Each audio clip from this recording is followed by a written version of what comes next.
Hey friends. So we got a new Life After Lockup episode last night, and it was kind of a weird one. It almost seemed like they were running out of footage, couldn't get Gypsy and Ken to do lines or anything at a few certain points.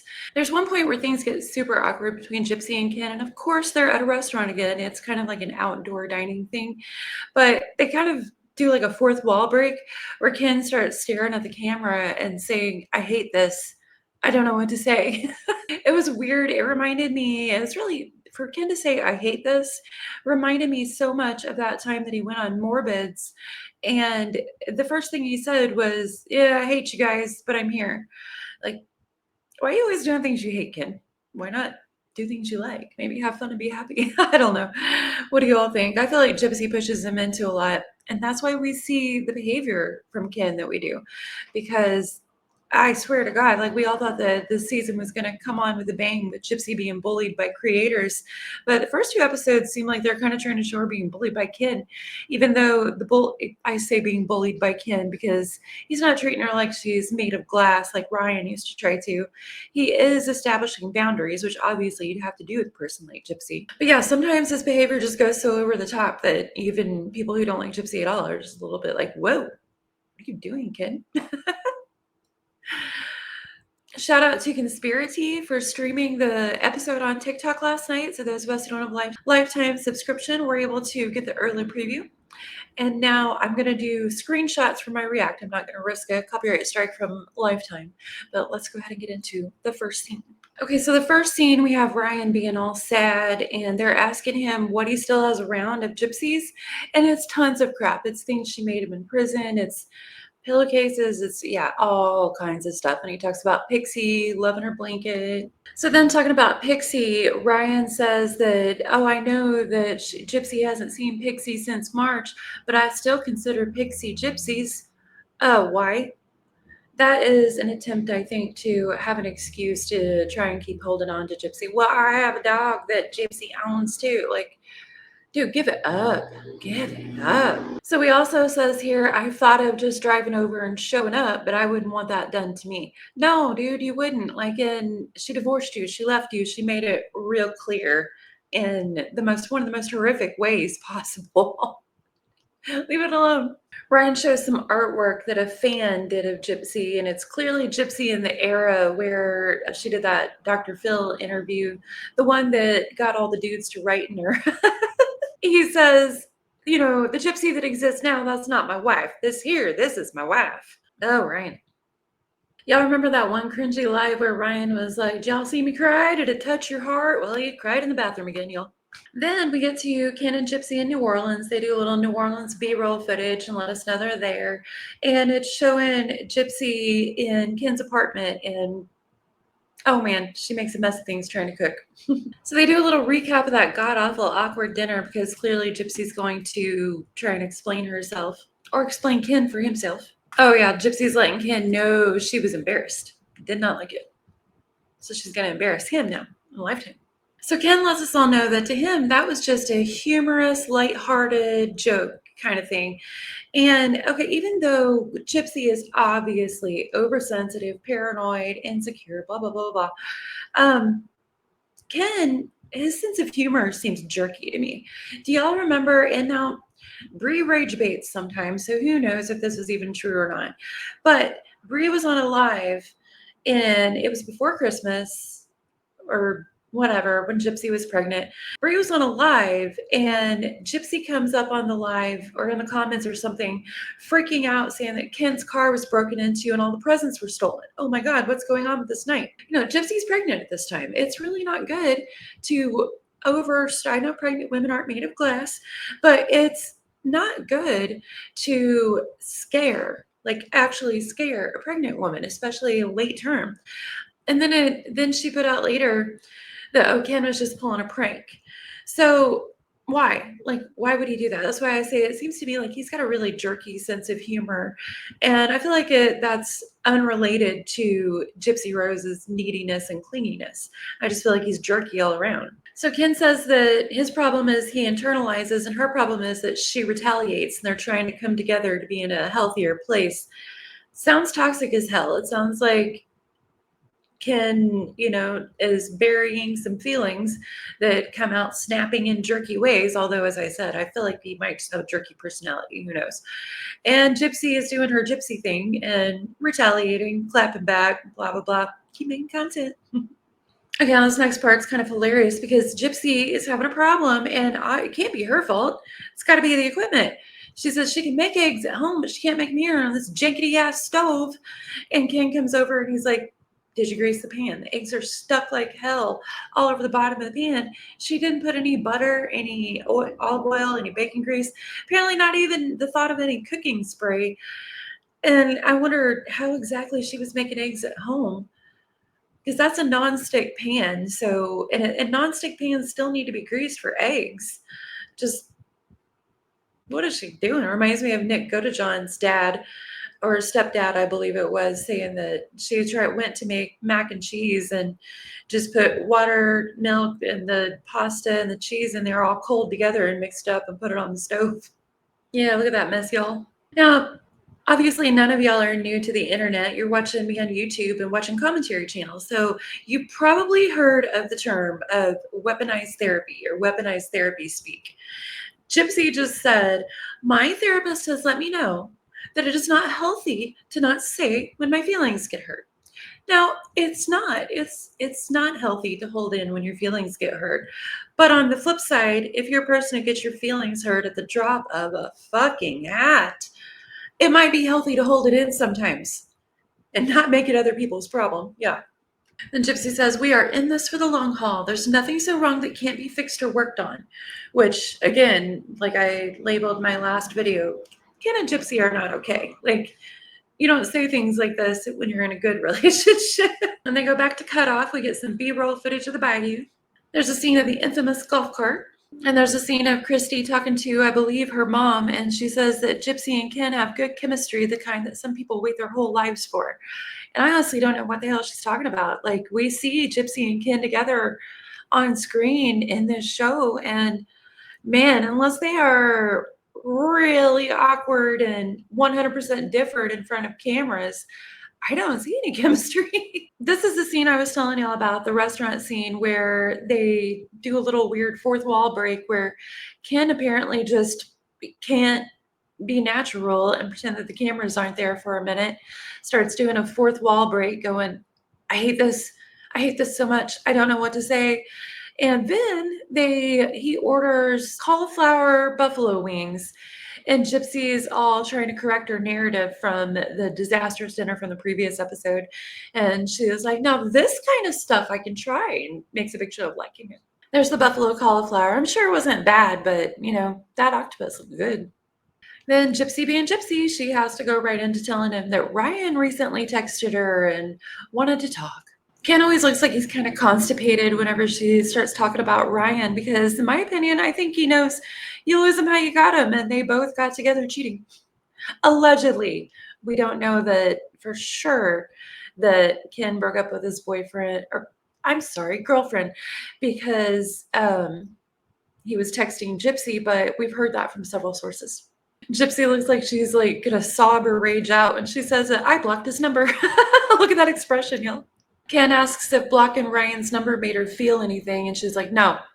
But, of course, as soon as she shows a lack of feeling on anything, she's got to do a little speech and try and correct herself. So she went into a whole deal about she was so proud of hadn't tried to contact her in over a month, and she hoped maybe he had a girlfriend, and she would be so happy if he had a girlfriend, and blah, blah, blah. Oh, so boring. So boring and so not true. We know that from that dancing video. She even did like this really awkward wrong-handed, wrong direction fist pump kind of thing for talking about how proud she was of him and moving on. And it did not look right. Did anyone else notice that? Please tell me someone else noticed that. And Ken, trying to be reasonable and make this not that big of a deal, he was like, well, I'm sure he is moving on. I'm sure people just have their moments. Then Ken gives a little speech about how separating from someone you've been with for years is hard. And he hopes that Ryan's in a good place, blah, blah, blah, and looking forward to moving past this and focus more on them as a couple. It's boring, y'all. Okay, does anyone else find their bedroom decor beyond cringe? Is it just me? If anyone else has stuff like that, I'm like, I bet yours is amazing. Just theirs is not. We have a dentist appointment scene. This is pre going to the appointment where Gypsy's talking about everything that's going to happen. And then she goes into a story about her teeth that is so questionable. Ugh. Listen, if you're stuck in a baby bottle in your 20s with Pediasure in it has sugar in it, you probably were experiencing tooth pain and teeth chipping away. Just saying. We get another boring scene from Ken talking about how he can't imagine how she's felt about this all those years. They show a bunch of old pictures of Gypsy like these. And Ken makes a weird statement next. He says that he thinks that she feels more part of the regular crowd now and doesn't stand out so much. You have a camera crew following you around right now. How do you feel a part of the regular crowd at all? Like, at all. For some reason, the dentist that they're going to for Gypsy is in Lake Charles, so that gives Gypsy this whole scene about her feelings about going back there. So that's where they started showing a crap ton of footage from the last season. It's weird. Then we got Gypsy and Ken driving down the road, and they show saying that Ryan has a place in her heart, but just not in her life. And Lifetime shows some moody B-roll footage. Then we get a Christy and Gypsy heart to heart. And she basically tells Christy all the exact same things that she said to Ken. Ryan texted me out of the blue. I was so proud of him, blah, blah, blah. It's been a month. It's just same conversation regurgitated to Christy. Christy is like, thank God he doesn't know we're here. They're in Lake Charles while they're having this conversation. And Christy asked her what Ryan said, and apparently what he said was, I miss when you used to say go Tigers for the LSU games and when you used to say who dat for the Saints. Like, that is so typical Ryan, but it's also freaking hilarious that Gypsy's acting like it's such a big deal. And then Christy says he may never stop until you're legally divorced because we know he likes to say, oh, that's my wife. And she's right there. He does like to say that. And that's what I was talking about with Pixie in the beginning, with him saying, well, I still consider Pixie gypsies. Is that going to be the next thing when they're legally divorced? Well, I still have Gypsy's dog. You want to pet that dog? Okay, and then Gypsy says that Ryan's always had a selfishness about him where he doesn't think about the full picture. And that's so hilarious and non-self-aware for her to say it. It is partly true. Ryan does absolutely seem, in my opinion, to have a selfishness about him. But we're talking about Gypsy Rose Blanchard here. Can anyone think of an infamous person more selfish? Okay, then Gypsy's example of Ryan's selfishness is Ryan apparently called her months before that and was like, leave Ken, come back, I will raise the baby, even if it is Ken's baby. And Gypsy is like, how selfish is that? What's Ken supposed to do? Just vanish into thin air? Okay, but at the same time, how selfish was it of you to vanish into thin air on Ryan and Pixie? So let's not try and pretend like Ryan's selfishness is the big bad bear in the closet here. So apparently this is the dentist that Gypsy went to, Peppermint Sage Dental Wellness. Now, to be honest, the most interesting thing about the whole dental scene, it's pretty boring and gross. They show like pictures of Gypsy's mouth. But Christy, for some reason, has her dog in the dentist office. Is that not weird to anyone? I didn't think I thought that would be hygienic or allowed, but maybe I'm the dumb one here. I don't know. And we get footage of Ryan walking around talking about how it'd be a perfect day for a stroll with your partner, but he's just strolling with Pixie. He hits us with some gems like, I've lived without her before and I can live without her again. Ryan does his same boring refrain. It's hard. It'd be hard for anyone whose wife leaves and a month later she's pregnant. Yes. But hey, you know what? He's getting paid. I keep saying the same damn thing too. Lifetime is paying me that kind of money. I don't know what he gets, but apparently it's pretty decent because he's said in lives that he hopes the show goes on forever for financial reasons, and he's willing to get on there and cry. So I assume he's getting paid good. Okay, of course, Gypsy has to have a tell-all with Mia, and what she tells Mia is that Ken has been making little comments like, you're going to be my wife someday, and blah, blah, blah. And they must have a seriously bipolar relationship, if so, because we see him being totally annoyed by her all the time. It's weird. Mia kind of looks like she don't believe it, and I think she gives some decent advice. Gypsy looks pretty deflated as the conversation goes on because Mia immediately goes into being pregnant is no reason to get married. At one point in the middle of it, she tells Mia that when they reconnected, it was the hormones, which I think we all already knew that whenever they were on Natasha Cooper's live claiming they were just friends, and that Gypsy was like, I'm on birth control. What the hell? At one point, Gypsy's like, the hormones just made me move too fast, and you warned me about that, and I didn't listen. And Mia's just like, And Gypsy also made it clear here that at this time, anyway, that Ken has not proposed. He's just making big statements of love. I wonder if those statements are during breakup makeup. Now, we all know that Gypsy watches social media comments about all of them very closely, and she displays that again by saying, my sister has been dubbed the wisest one in the family. And Gypsy says, I've asked her life advice in the past and ignored it, but now I feel more inclined to ask her advice and really let it soak in. She doesn't say she's going to follow it. She's going to let it soak in, y'all. It's because Mia tells her to do the hard things. The right things are the hard things. The right things are not following your overwhelmed hormones because you're fresh out of prison. Okay, I'm going to try to get decent screenshots here, but Gypsy is like, I have loved this man for so long, 7 years. And I'm going to try to get the one where her face goes to being deflated when Mia's not moved by that declaration to be like, well, of course you guys should get married. Because she's been saying, well, when my divorce from Ryan comes in, then I'm free. I can do anything. Like, oh, Gypsy. She's always looking forward to freedom due to her own actions locking her down. Okay, Mia's telling her, if you guys actually have that love that you're describing, what's the point in rushing it? It's going to still be there. And Gypsy switches from being all, I'm so in love with him to, mm-hmm, mm-hmm, mm-hmm. At a point, she starts looking like she's going to fall asleep and is just going, right. Like she's trying to keep herself awake.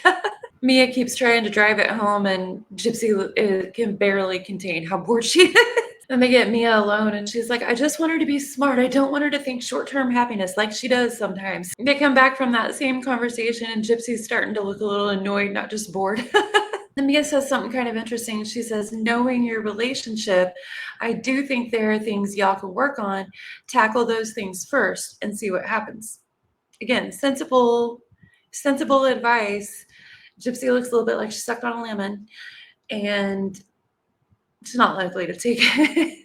Okay, then they show their new house, which honestly is a little bit weird to me. I would think that they'd want to be a little more secure than that, but whatever. It's a cool house. I like the column details. It's New Orleans. It's going to be a cool house. Well, not New Orleans, Metairie. Okay, then we get a scene of Gypsy helping pack up Ken's apartment. There's a lot of drama, but something that stuck out to me is she started implying that Ken's a hoarder. She says she can't stand a lot of clutter. She can't stand empty bottles around and boxes and old things. And it sounds a lot like the same accusation she put out to Ryan. I honestly wonder sometimes if living only in the prison environment for so long outside of her mom, if she considers just any normal person a hoarder. That's what it's starting to seem like. Like, ugh. Oh, an interesting terminology there, that bag that she's holding. She said, I better save that. He'd have a bitch fit if I threw away a good salad. All right, Gypsy. All right, here she's boxing up things out of his cabinet, and she directly says, I don't like clutter, I don't like hoarding, and I don't like empty stuff. So the word hoarding has already been thrown out in reference to Ken, if not directly at him. That may be interesting for us to reference later, y'all. And Gypsy says, recycle it, throw it away, or get rid of it. That's just how I am. How does she know? I mean, she's lived in a controlled environment where she didn't have the choice to hoard anything. She didn't have the choice to not clean up after herself for all this time. How does she know any of this about herself? This should be her discovery time, honestly. Instead, she's trying to, tell the world what she knows. And then when talking about her extreme neatness, she said versus, hoarding, sloppiness, keeping things around, she literally says Ryan and Ken are a lot alike in that department. I'm just saying. Y'all. Awkward. Lifetime's even being kind of shady about it. They did a throwback to the infamous fridge clean out and showed footage of Gypsy saying, I've lived with a hoarder and I'm not going to again. Then the real drama starts, y'all. Gypsy pulls out a hairbrush that's obviously a long volume blow dry brush. It's got long blonde hair in it. She's like, well, it's always good to pull out the hairbrush of an ex-girlfriend. She's so annoyed, y'all. She's like, I am sick of finding things all the dang time. And the producer is being so shady, like egging it on. And the producer's like what? And she's like, greeting cards, old pictures, a hairbrush. And she's like, I have nothing at Brian's. Nothing. Yeah, Gypsy spends a lot of time in these last 2 episodes talking about whenever Ken broke up with her, whenever she's in prison. She is not over that. I think she's holding it deeply over his head that because she even says in this episode, it's hard to wrap my head around the fact that he was happy with someone else while I was crying my eyes out and trying to get my head around this new information that he didn't just leave me for someone else. He was doing what he thought was best for me. And you can tell she doesn't believe it. And I think she's just trying to make herself believe it because she wants to be with Ken. She wishes that never happened, obviously. And instead of accepting it, forgiving and, working in a healthy way to move on, she's not there. Like she's stuck in something. The way Gypsy puts it, she says, in the 5 years we were separated, I had it in my mind that he left me for another woman. Girl, I think he did. I think he did. The way Gypsy puts it specifically is that she is grappling to retrain her mind and heart not to hold that resentment out of him anymore. Like, this doesn't sound healthy. Yeah. Now, Gypsy explains to us that she's not mad about it in that way that people always do when they're very mad about something. She says no one wants to keep being reminded that he was in another relationship while she was crying her eyes out. Well, you have to accept and heal a thing like that, not hide from it. And then it becomes not so much of a shock every time you have to be reminded of it because you've accepted it, you've integrated it into your psyche as a thing that happened and that you're working to be okay with now. You're not trying to pretend that yeah. Reality exists, y'all, and we have to live in it. Now, after that scene, Ken gets home from work and starts digging into a big old salad, and Gypsy is getting prepared to lay into him about the hairbrush. And he's like, "You want some salad?" And she's like, "Ew, no, y'all." I don't think she wants to touch a vegetable with a 10-foot pole. Now, the way Ken says, "I'm going to sit down and eat" is so tense. I feel like she probably texted him about the hairbrush before he got home from work. She starts talking about the packing, and she's like, "The bedroom is all your clothes." Like, well, what'd you expect it to be, Gypsy? Like, it's his bedroom. It's going to have his clothes in it. And he's like, you take a box, you grab all the hangers, you drop them in it. And she's like, well, it's also nice to sort through things and decide what you need and don't need and don't want anymore. Because she's leading up to the hairbrush. Yeah, Ken's like, we're not sorting right now. The movers are coming tomorrow. We've got a day to pack. We're on borrowed time. We'll do the sorting later. And Gypsy's setting up the trap. She's like, so did you do that when you moved here? And Ken right away is like, no, I didn't sort. I don't throw clothes away. Before the hairbrush, though, she's got to get in on him about the empty bottles. She's like, so you just take it and shove it places, even if it's empty? And Ken's like, what are you talking about? And she goes and gets a trash bag, pulls out an empty bottle, and he's like, it's in the trash. She's like, I put it there. Like, yeah, the empty bottle. I think she has had coaching from a therapist not to say, you remind me of my mother. But I feel like Ken feels it and knows she wants to, and she probably has in the past. So she did the setup about the empties to get the trash bag, and she's pulling out. She's like, oh, what was this? Empty shaving cream. What is this? Empty this. And then she goes, and what is this? The hairbrush of an ex-girlfriend. And Ken's like, that's mine. And she's like, with the long blonde hair? And he's like, yeah. He's being all sheepish. I'm not sure how, no hair, no job Ken ever thought he was going to convince anybody he had a volume blowout airbrush. And Gypsy throws the brush back in the bag and walks by, and she's like, it was blonde. As if her hair's not freaking blonde right now. And Ken just keeps eating a salad, and Gypsy looks so satisfied with herself that she orchestrated this to be on camera. I mean, look at that expression. She goes, so, and then hit him with that. And when he says, what? She says, something should be disregarded in the past. And it's like forceful. Something should be disregarded in the past. Like, well, we know what you want to disregard in the past, Gypsy, but good Lord. Ken's just sitting there rolling his eyes. You can tell he is so over all this shit. And he literally says, I don't know why you're creating this scenario. Which honestly, like, she kind of did, in my opinion. That hairbrush could have come from anywhere. And then she goes back to the closet to have a whole nother rant with the producers. She's like, here's the thing. I am always finding stuff of this ex-girlfriend all over the place. Okay, then Gypsy Rose, who's recently claimed she always keeps it classy, she's like, well, they were together for 4.5 years, so I guess I can understand. God damn. Well, Interestingly, Gypsy Rose absolutely hates that girl. Like, I'd be worried if I was her because Conspiracy got messages from Gypsy Rose last year whenever the rumors first started coming out that Ken might be bisexual. Conspiracy got a message from Gypsy Rose, and Gypsy gave her Ken's ex-girlfriend's first and last name, picture, her social media profile, where she lived. Like, she gave her everything, a complete full docs. And she clearly wanted Conspiracy to dox this girl and put it out there. That it's weird. Like, I would be very worried if I was that girl. Okay, so they're waiting for the movers, and Ken tells Gypsy, it seems like he's kind of trying to get rid of her. He's like, you don't have to wait here with me. You can do something else while I handle this. And she says she's going back to a baby boutique again. And he was like, well, what are you going to get? It's not a crib, is it? And now, well, I agree with Ken. You don't necessarily need two of everything because some things will go back and forth with the baby. Buying two is just extravagant. But Gypsy insists they need two of everything.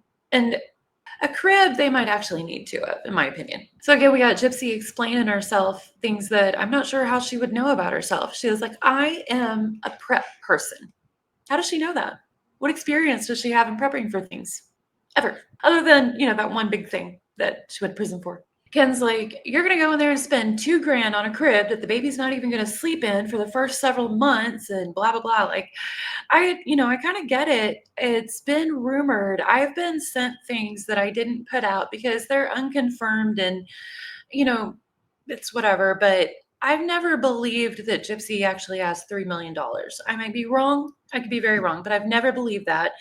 And what I've been sent showed that, she made somewhere around 300,000 altogether for several of these deals, and between surgeries, travel, extravagant spending on small things that add up, spending on her PR team and on having Mike Stanfield as a manager, that she was getting pretty low on money other than what she couldn't touch in her trust fund.